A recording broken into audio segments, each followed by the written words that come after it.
হ্যাঁ, শুরু হয়েছে। দেখেন কলা দেখেন বন্ধুরা, আসসালামু আলাইকুম। এখানে অনেকেই জানি না কলা গাছের মোর্চা আসলে কি করতে হয়। কলাটা যখন ফুল বের হয়ে যাবে, আমার চেহারা দেখেন, কলাটা যখন ফুল বের হয়ে যাবে তখন এই মোর্চাটাকে এভাবে কেটে দিতে হবে।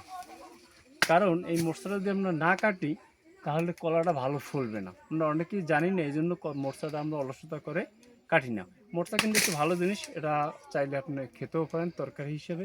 হ্যাঁ, এভাবে সবগুলো মোর্চা কেটে দিতে হবে। এছাড়াও এটা দেখেন, এই যে গাছের গোড়ায় ড্যাম আছে, ড্যাম যতক্ষণ পর্যন্ত কলা আপনার পোক্ত না হবে ততক্ষণ পর্যন্ত এভাবে ড্যাম কেটে দিতে হবে। ড্যাম প্লাস মোর্চা আপনাকে দুটোই কেটে দিতে হবে, তাহলে আপনার কলাটা সুন্দরভাবে মোটা হবে। দেখেন এই একটা মোর্চা আছে, আমি এখনও কাটতে পারি নাই, আসতে আমার লেট হয়েছে। এই মোর্চাটা সুন্দরভাবে কেটে দিতে হবে। ধন্যবাদ সকলকে।